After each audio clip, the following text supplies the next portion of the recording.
Football has begun, and as exciting as we think it's going to be ahead of time, it's even more exciting once you get there. Luke Jones joins us here live via satellite to talk about a Raven night of victory. As John Harbaugh said, it's good to win. O.J. Brigance informed the team before the game that it's good to win, and I guess for a lot of these young guys, it was good to win, but more than that, it's just good that it's over. We're 1 down, 3 to go, as you pointed out, right? Yeah, kind of counting down to when these games matter. I mean, right off the bat, the Ravens didn't even suit up 20 players, and many of them starters or guys who are going to play meaningful roles. Now, we knew guys like Steve Smith, Terrell Suggs, Brashad Perriman, those guys weren't going to play. We were aware of that. But, Joe Flacco, we figured everything that John Harbaugh had hinted at suggested he wasn't going to play.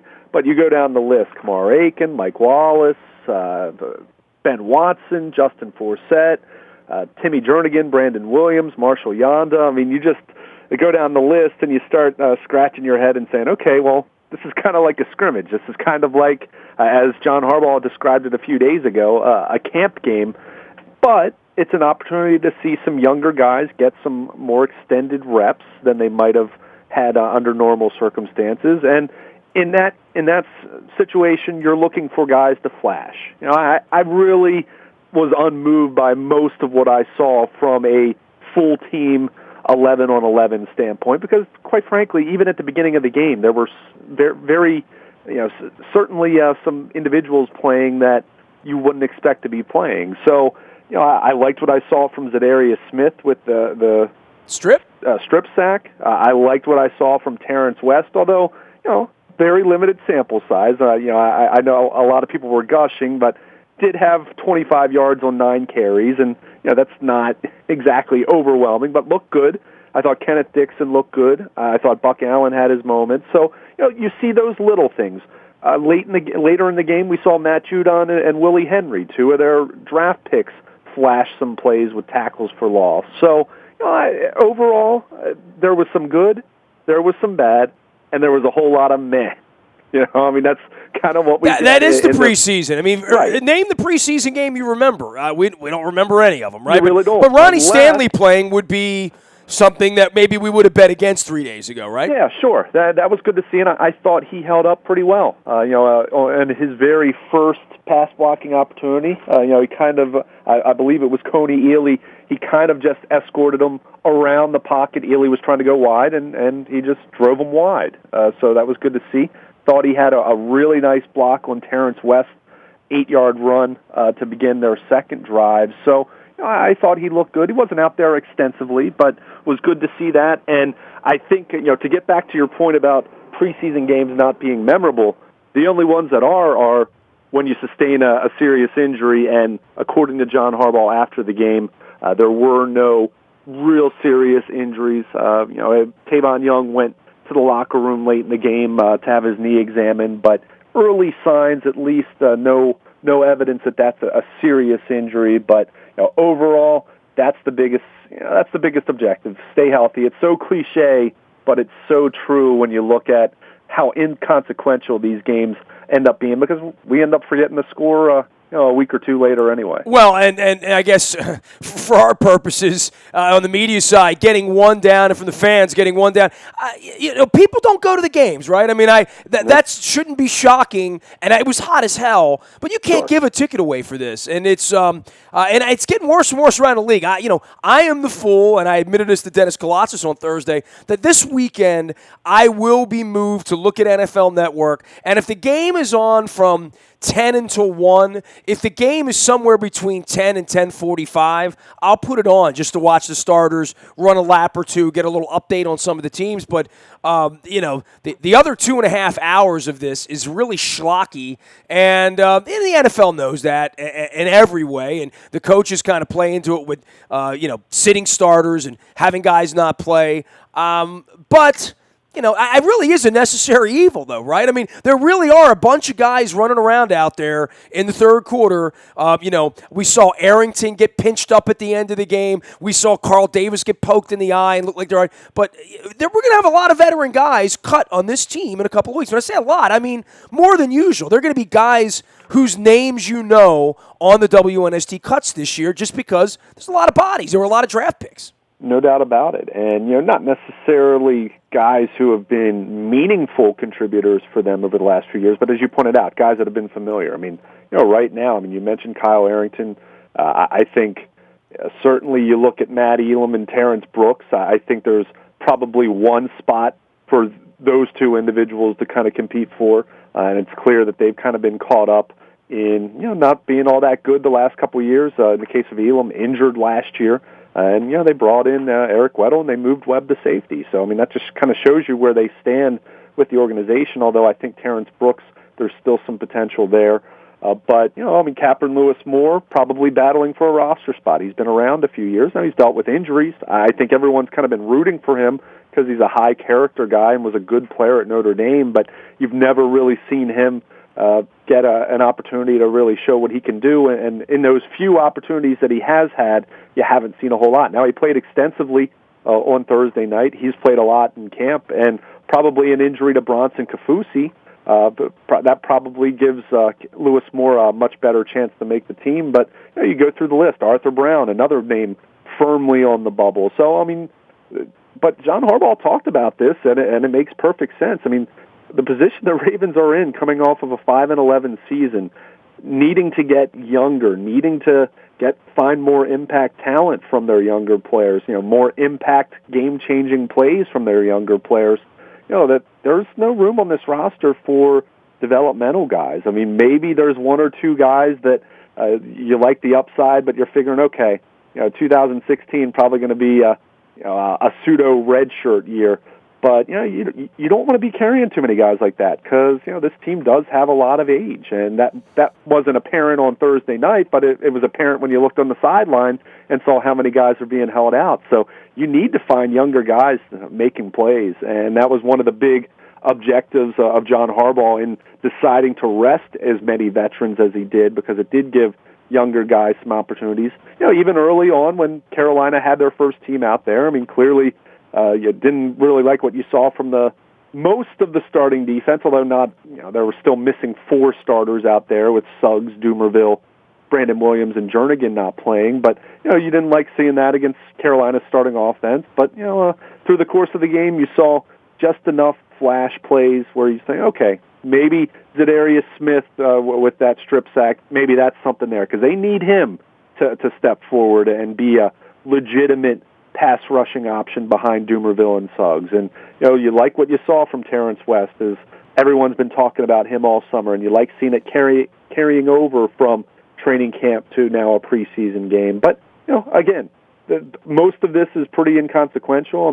As much as fans will focus on the preseason games, and media for that matter too, there's still a lot going on at these training camp practices, and will continue to. And this is just another snapshot in the entire evaluation process. How did Ryan Mallett win a game last year? That would be my question, right?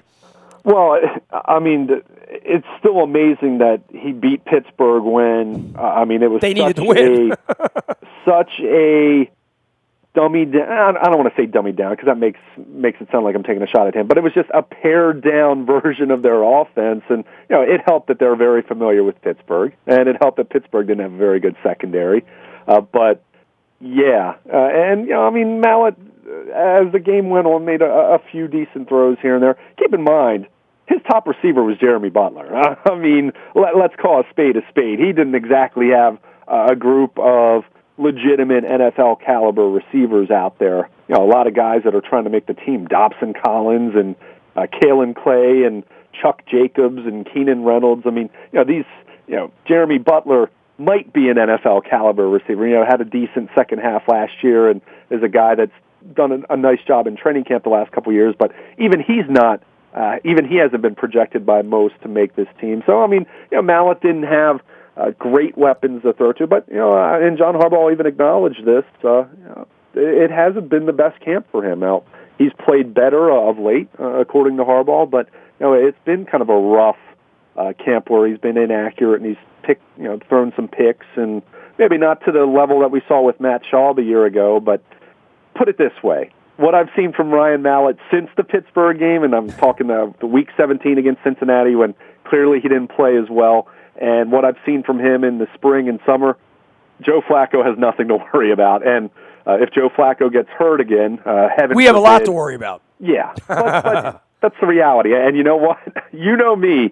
I'm the type that I feel getting worked up or trying to invest a whole lot in your backup quarterback spot is, I feel that's a really fleeting, inconsequential kind of thing because, the ultimate goal, if your starter gets hurt for a couple games, Ryan Mallett was able to win a game last year against a playoff team and going against Pittsburgh. But, if Flacco or any team's legitimate franchise quarterback goes down for an extended period of time, you're not going anywhere. And the goal is not to finish 8-8 in that situation. All you're doing is messing up your draft pick. So, Ryan Mallett, I'm unmoved.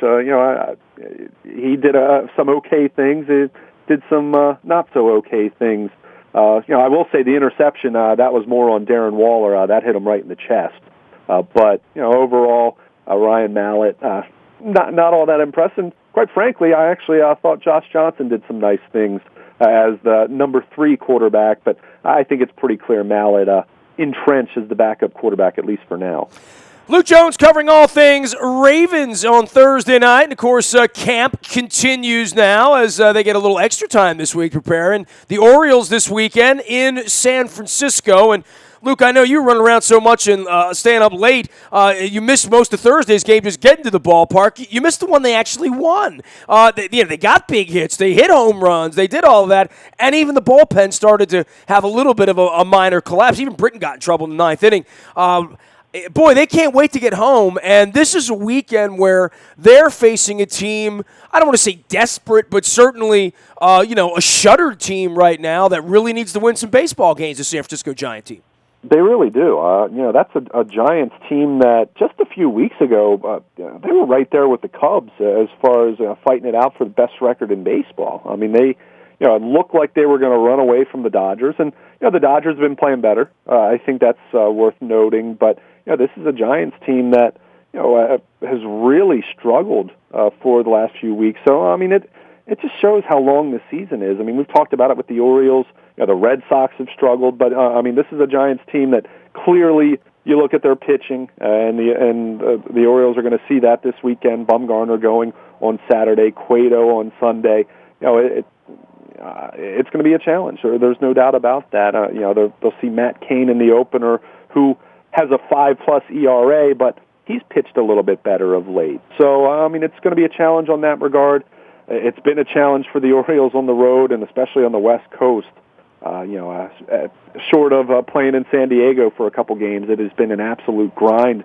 And grind probably isn't even the right word. It's been a nightmare in some regards. Certainly the first 3 games of the Oakland series, but nice to see the bats awaken a little bit. You hope they can carry that over.